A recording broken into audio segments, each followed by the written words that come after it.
takon karo aku, Mas. Iya. Aku Sukini. Sopo? Sukini. Sukini undang-undangane Melda. Melda sopo? Sukini ya ampun Mas iki cilik ning ganteng banget ya Mas. Apa jenengmu Mas?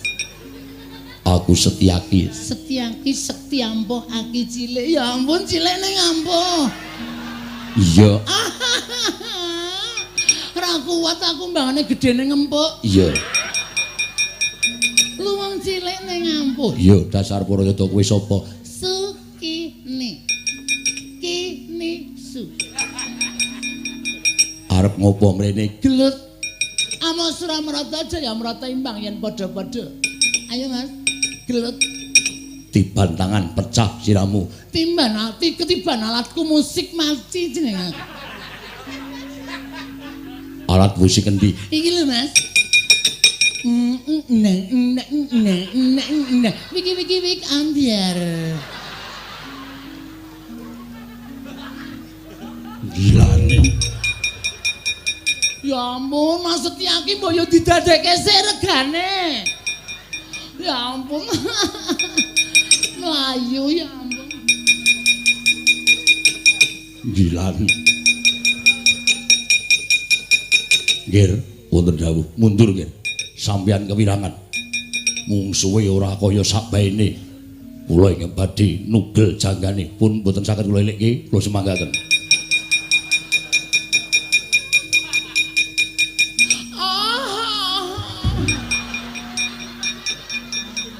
Ya ampun ganteng banget ta iki.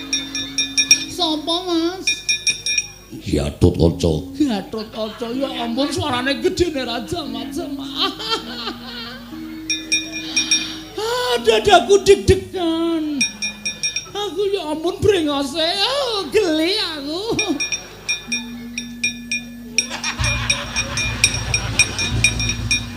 Raden. Raden, jangan gitu dong. Padahal aku wis nafsu banget loh Raden. Raden, ya ampun malah lunga.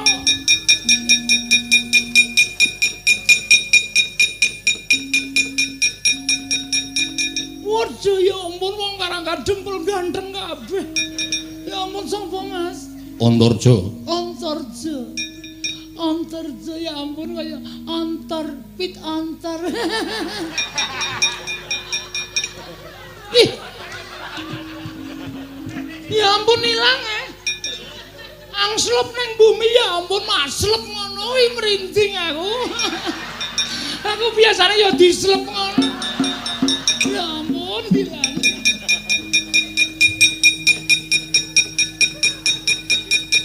Sapa? Antasena.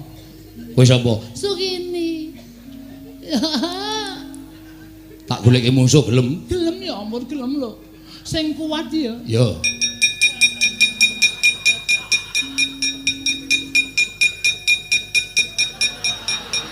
Pak Owo.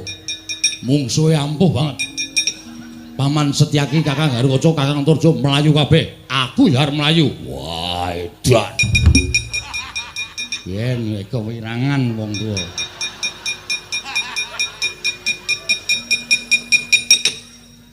Kadal, kadal. Kaget aku. Ya ampun deg-deg blas. Ya ampun. Ih. Gede banget ya. Oh, aku pasti terpuaskan. Sopo Mas? Sopo? Iki sapa omong kok menjap-menjep. Wow, Antasena asu.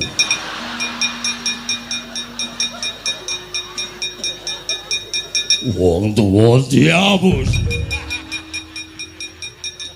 Mas, oh, gede banget aku wis gak iso mbayangke. Semua mungsuhku lari.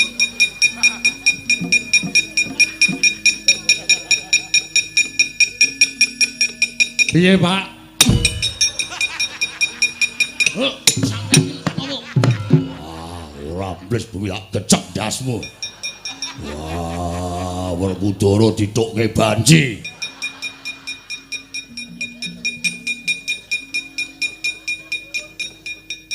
Cuk. Bayar urung kowe. Bayar cengelmu. Ayo lho wangi rene. Piye yo, tono wae yo, ngreget-ngregeti ora. Aku nganti kaya ngono kae tak pethone. Aku wae. Ha iya. Aku arep methoke kok kowe muni aku wae iki mesti punya maksud kowe. Mana? Mbane ra entuk sasaran terus. Nekat tenan. Aja lu, Gong, ora ngelek-eleki ora. Ih!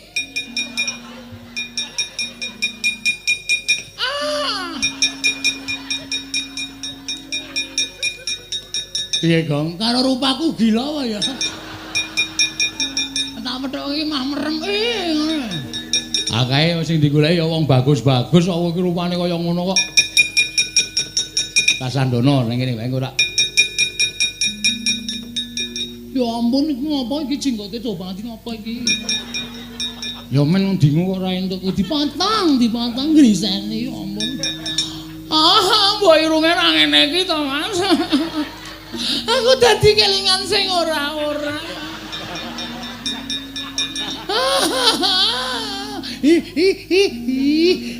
Gemes aku.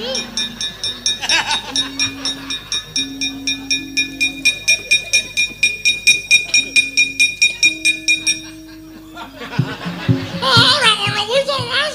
Aku grisi deloke. Gong, pecah dasmu lho, Gong. Nganu apa jenenge iki?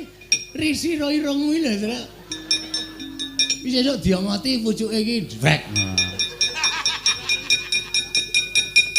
Awas ora mrata jamrata pengen padha kok Iki ora dijabuti. Wah, brengos kok anu jengkol kok dijabuti ora. Bali ora kowe? Ora bakal bali. Isih nyamene kok kon bali ya ampun isih ana wektu 2 jam. Aku ki nek kukut jam 3. Angger jam 3 ora ana pelanggan kae, sepatuku terus tak umbelke. Aku terus melayu sifatku ping ndas lak konangan Satpol PP. Mulai ora kowe? Ora mulai, sesuk ora mulai, saiki ora mulai. Aku mau mulai.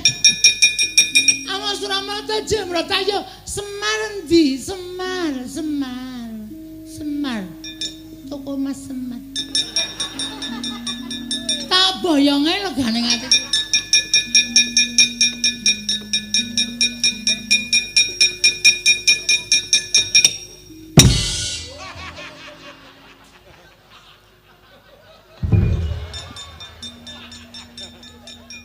Ya ampun iki mati barang isin jengat e runge.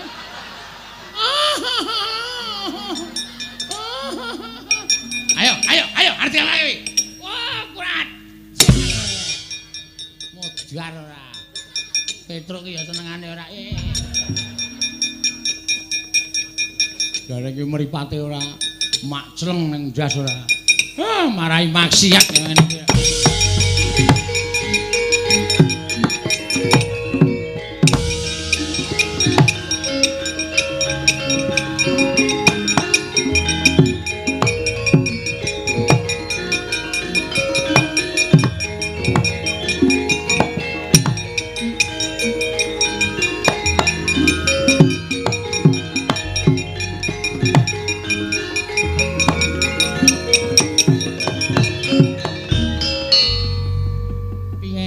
Sukine. Mbah. Kok sajake kagel. Mbah. Alah saturan. Alah to kowe kalah. Ora tau lho, Mbah. Nyangane iki kula niku ora tau, Mbah. Sia-sia uripku, Mbah. Loro-loro ati kula men disepelek karo wong karek kecepet.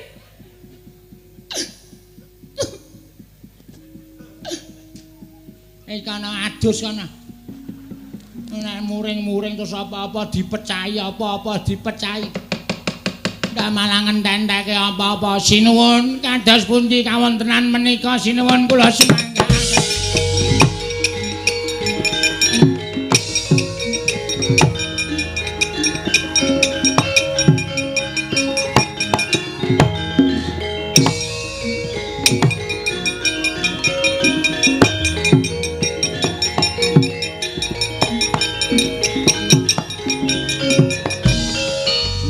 Anggro sesumbar lindho bumi kuncing kumaluduk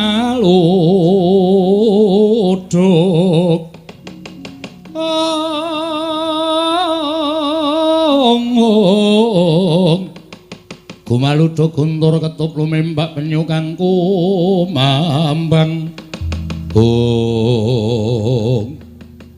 prajurit padha piyaos sak landhean. Wah, wangune wong karangan dempel ora kena disombenteng.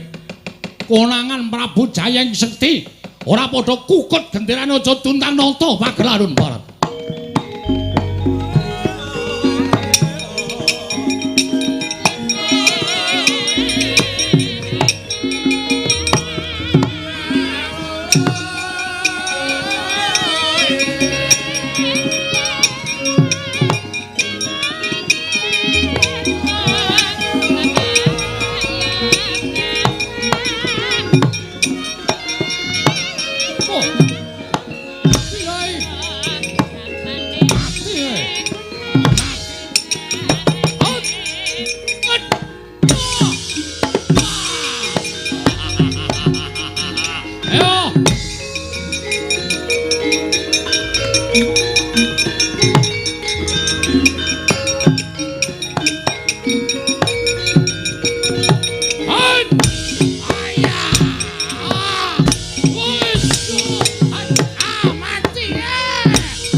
Wonten dawuh Den. Anak-anakku do bubar. Gatotkaca ndelik nang Mega Nurja ambles bumi Setyaki mlayu golek papan pendelikan. Eneng apa? Sing maju murite Begawan Durna. Jenenge kula mboten ngerti. Ning ingkang rayi Ndara Setyaki dipun cokot dipun getak kontal. Ndara Garukaca dipun cokot dipun getak kontal. Pripun Den iki nek mboten wonten sing ngeparani krijane murite Durna niya. Napa ya kelakon kula kelangan bapak tenan Ndara? Wah.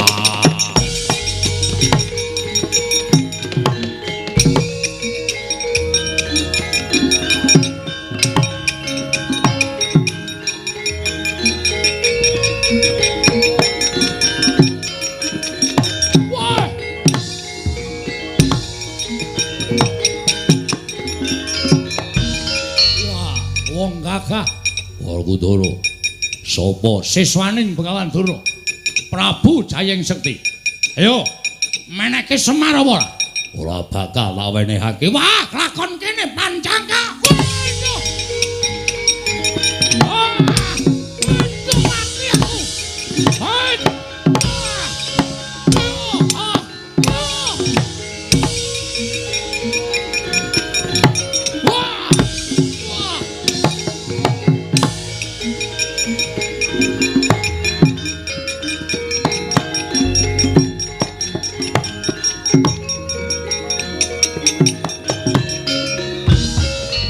Maning jajaran Sukertaning Bawana wangina karo Prabu Jayeng Sekti. Ora minggat saka arep aku tiban panah Kyai Candra Wirayang. Ya Kyai stop kontak. Ora kakon mati dereng aku derajat apa.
Daya sasat ora ana sing ngimbangi marang kadidayaning Raden Werkudara nanging kena pusakaku gawe Candrawiraya.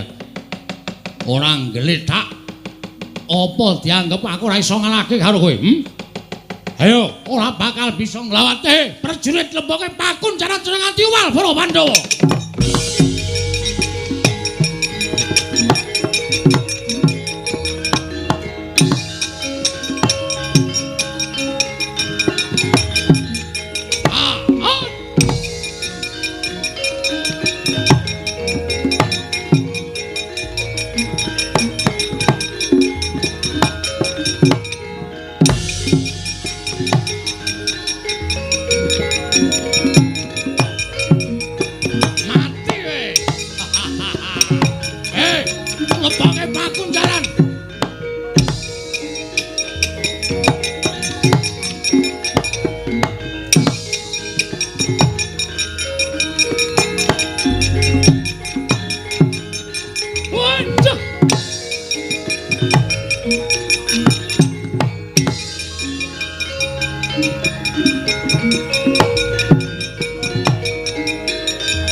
Petruk melayu-melayu eneng apa?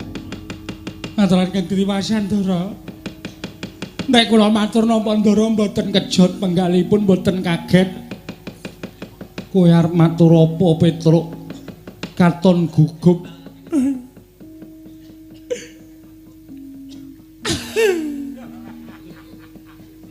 Ngopo kok dadak nangis? Mboten mentala kula ajeng matur.